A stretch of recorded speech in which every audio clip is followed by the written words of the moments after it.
You're nothing but a wallet to this family, David, and tonight everyone finally sees it. My cousin's voice rang across the long banquet table, cutting through the clinking of wine glasses and half-forced laughter. And in that instant, the room grew still in a way that pressed on my chest like a weight, because I could feel the smirk spreading among the cousins I paid college tuition for, the uncles I'd bailed out of debt, the nieces and nephews who only knew Christmas meant Uncle David's gifts. And there it was, hung in the open air, my identity stripped down to nothing more than the man who made the checks clear. And when I looked at my mother, who should have been my shield, she didn't even flinch. She just dabbed at her mouth with a napkin like she was embarrassed for me, not for what had been said.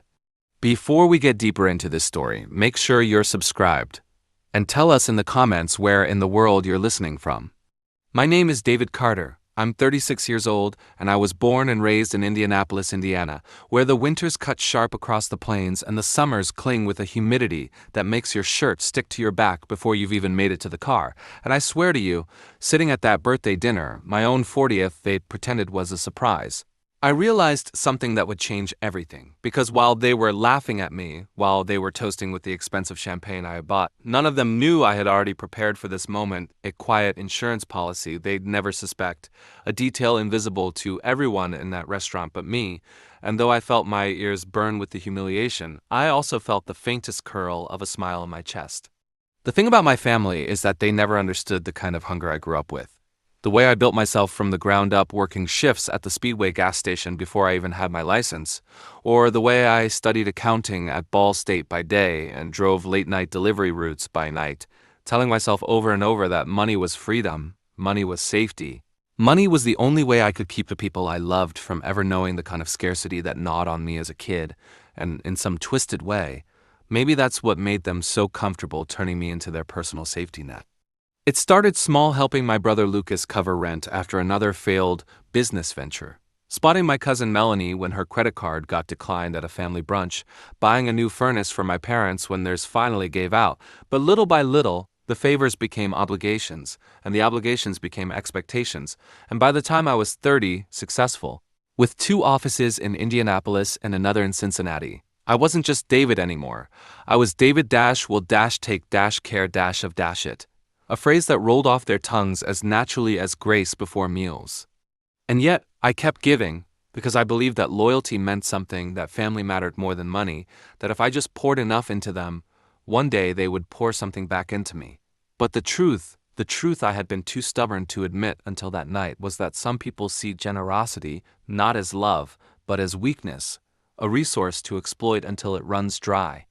My grandfather used to hand each of us a brass key at Christmas when we turned 12. Not a real one, just a symbolic thing he'd bought in bulk from some hardware store, and he'd say, "This is your reminder, never forget where you come from, and never forget you always have a home here."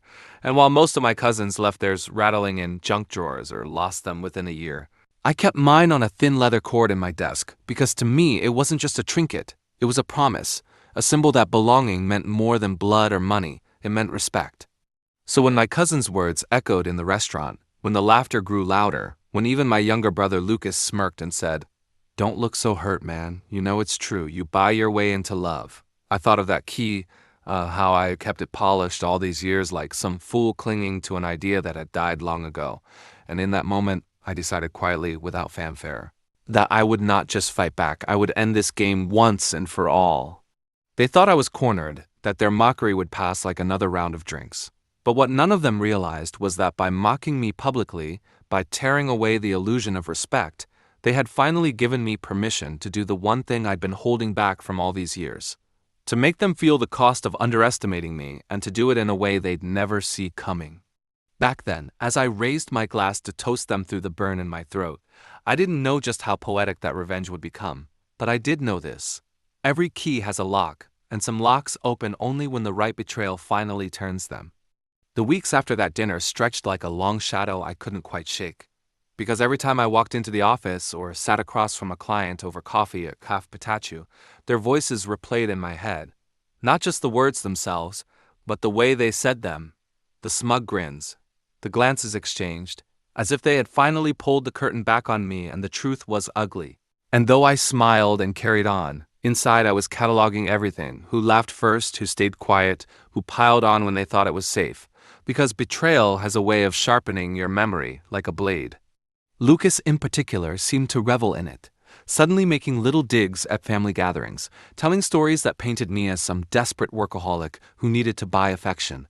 And I could see the shift happening, subtle but undeniable, where the younger cousins and even my own parents began to echo that narrative, shaking their heads when I mentioned the firm, rolling their eyes when I offered to pick up the check, as if my success wasn't something to admire but something to mock. What they didn't realize was that I had stopped fighting the image, stopped trying to prove I was more than a wallet, because fighting only fed their power. Instead, I let the mask of defeat settle over me, let them believe I was finally broken down to the role they had written for me, because people who think they've already won will show you all their vulnerabilities if you're patient enough. It was around then that Lucas started bragging about his new investment group, a half-baked idea he spun up with a couple of friends from college. Men who had burned through trust funds and marriages with equal recklessness. And though everyone in the family knew Lucas's track record, they still nodded and smiled when he pitched it over Thanksgiving dinner, pretending not to notice that he was angling for my money yet again. This time I didn't argue, didn't refuse, didn't even hesitate. I just told him I'd think about it, which was all he needed to start bragging that I was on board. And within days, I was hearing whispers from cousins that Lucas's venture was the next big thing, that maybe finally I was learning to follow instead of lead. That cut deeper than I expected. Not because I cared what they thought, but because it showed me just how ready they were to rewrite the story, to cast him as the visionary and me as the fool who trailed behind. Yet even as I felt that sting, I knew it was giving me exactly what I wanted. Time. What none of them understood was that months earlier, after my second office opened, I had quietly shifted assets, built a lattice of trusts, and holding companies so complex it would take a forensic team months to untangle. And in that structure sat one particular piece I had been saving for a day I couldn't yet name, a shell company tied to no visible part of me, designed to swallow losses and debts and spit them back out like they never existed. And while I had thought of it as protection, suddenly I saw it as something else entirely, a weapon. Lucas begged me to come see the group's headquarters, which turned out to be a rented space above a vape shop off Keystone Avenue, and when I walked in, the smell of burnt cotton candy and stale smoke clung to the air so thick I could taste it, but I smiled and shook hands, listened to their wild projections, their talk of explosive growth and untapped markets, and I nodded as though I believed every word, filing away details with the same precision I once used to memorize balance sheets for exams. When Lucas handed me a draft contract, sloppy and half-plagiarized, I didn't flinch, I just told him I'd look it over, and by the time Christmas came, he was telling the whole family that his big brother was finally backing him, that David Carter was putting serious money on the table. At our parents' house on Christmas Eve, with the smell of pine needles and cinnamon drifting through the living room, and Bing Crosby crooning from the old stereo, he actually toasted me, glass raised high, saying, "To David, for finally believing in family enough to trust us," and the room erupted in cheers, and I sat there with my brass key in my pocket, turning it between my fingers, wondering how none of them could see the trap tightening around their ankles. Because while Lucas gloated, while my mother beamed with pride at him, while cousins clapped me on the back, as if I had finally accepted my rightful place as their benefactor, I knew something they didn't. The paperwork he was waving around, the checks he bragged about, were signed not by me but by that shell company, the one tethered to nothing visible in my name. And every cent flowing into his venture was a phantom, a ledger line designed to collapse on cue.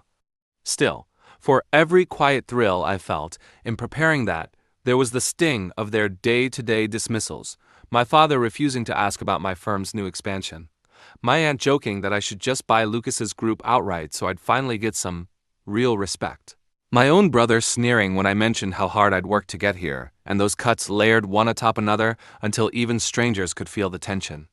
One night in January, I stopped at Mug and Bun on the west side for a tenderloin sandwich and a root beer, and the waitress, a girl barely out of high school, looked at me funny when she overheard me on the phone with Lucas, begging him to wait on signing a lease he couldn't afford, and she said softly as she set down my tray, "Sounds like family's giving you hell." And I almost laughed because even she could hear it, the humiliation bleeding out of me like a wound.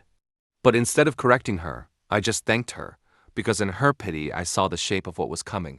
They thought they were bleeding me dry, but they had no idea I had already built a dam upstream, and when the river finally shifted, they'd drown in the very current they mocked me for carrying. Back then, I didn't realize just how far Lucas would go to humiliate me, or how quickly the family would rally behind him, but I did know this. People who build their castles on borrowed gold never stop to wonder if the ground beneath them is already crumbling.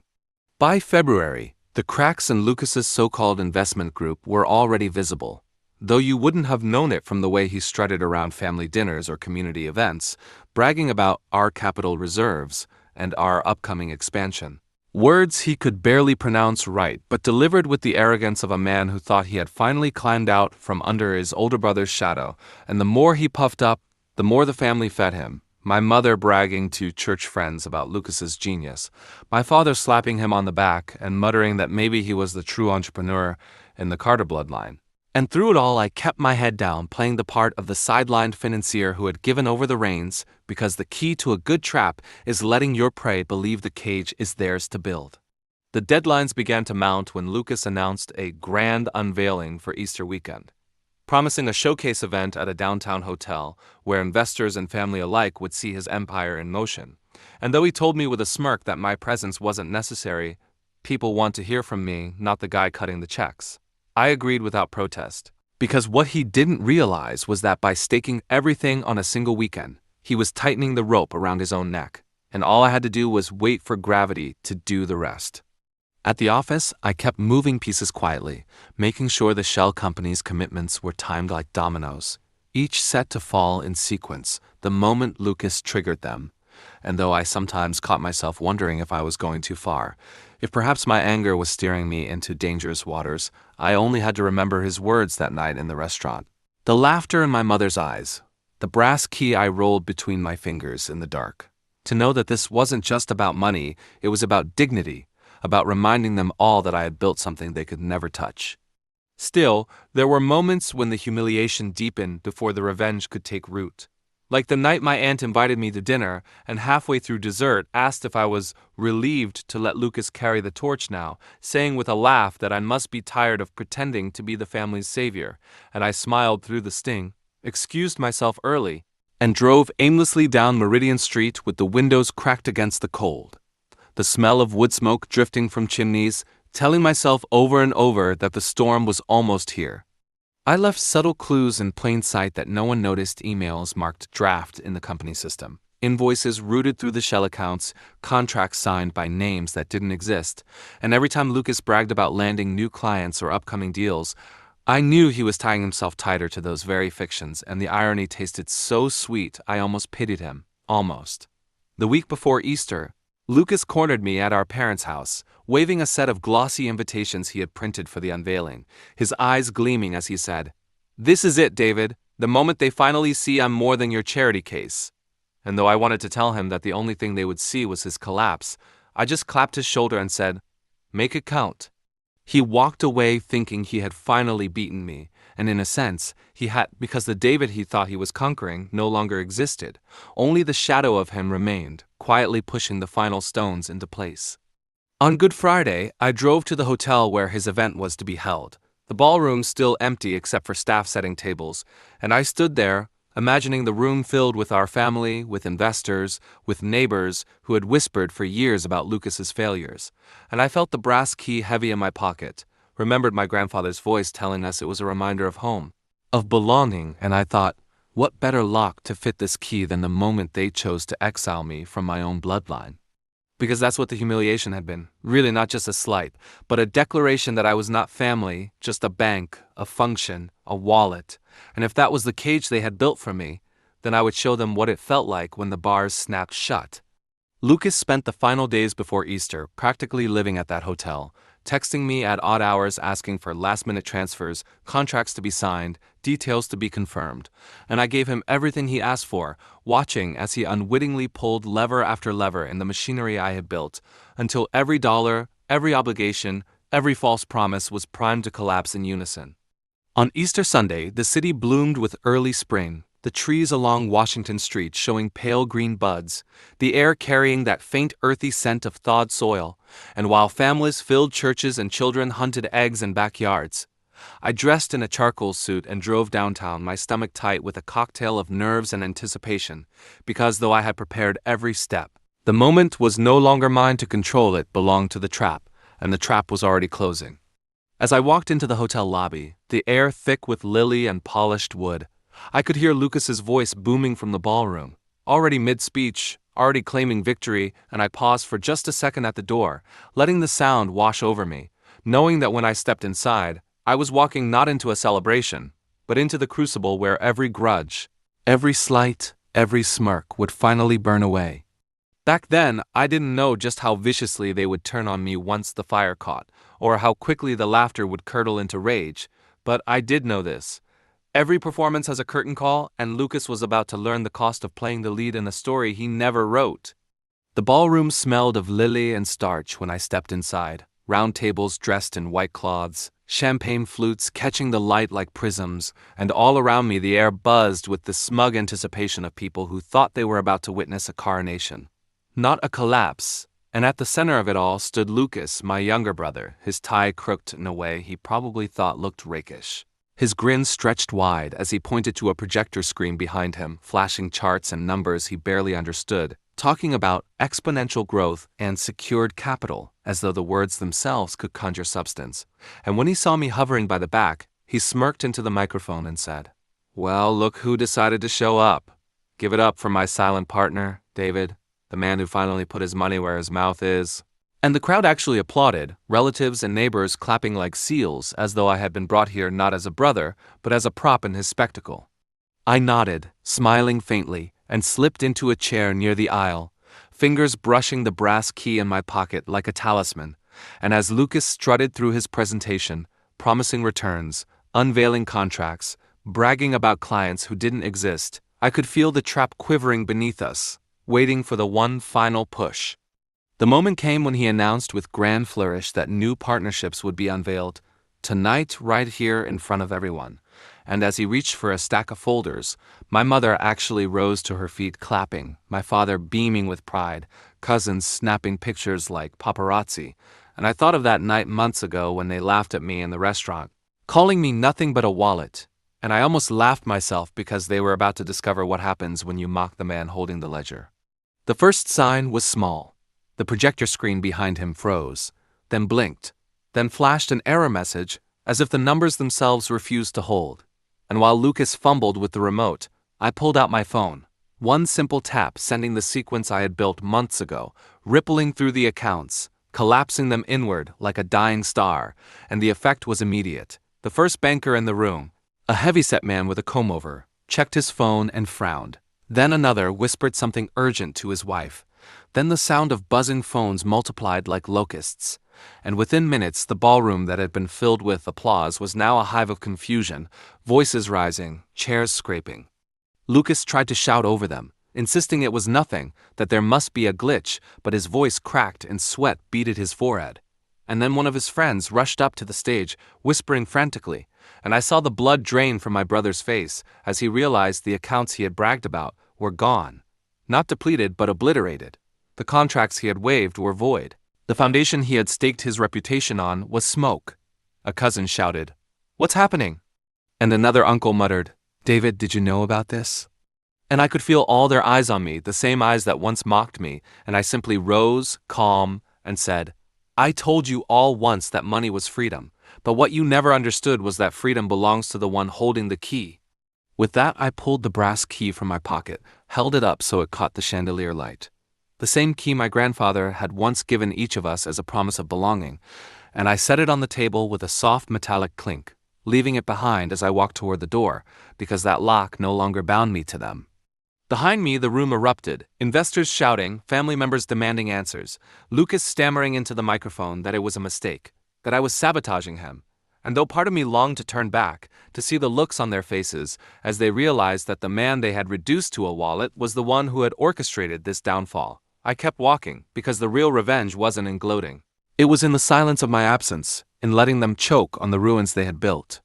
Outside, the evening air was cool and smelled faintly of rain.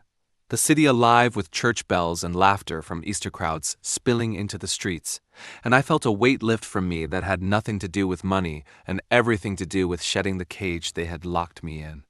Later, I would learn that Lucas's group imploded that very night, lawsuits filed within days, reputations shredded in weeks, and by summer, the family that once toasted him avoided his calls, whispered about his disgrace, the same way they once whispered about me, and though some of them tried to reach out to smooth it over, to say they hadn't meant the words they hurled at me, I never answered, because my silence was the only inheritance they deserved. But there was one more twist I hadn't anticipated. Buried in the ashes of his collapse, Lucas finally found the truth he had been chasing all his life. Not that he was clever, not that he was visionary, but that envy will eat a man alive if you feed it long enough, and in destroying himself he had handed me something I hadn't known I still wanted. Proof that I had never needed their approval, only my own. The brass key, the symbol of home, of belonging, of the promise my grandfather made, I left it on that table not as a surrender, but as a sentence, because the real home it represented had died long before, and the only lock it ever truly fit was the one I had finally turned that night, sealing them out for good. And here's the double truth, the one I carried with me into the quiet freedom that followed. They thought they humiliated me by reducing me to money, but in the end, it was their hunger for it that destroyed them. While I walked away not poorer but richer than I had ever been, because my dignity, once mocked, was now untouchable. If you enjoyed this story, please give a thumbs up to the video and consider subscribing to the channel for more powerful true life stories.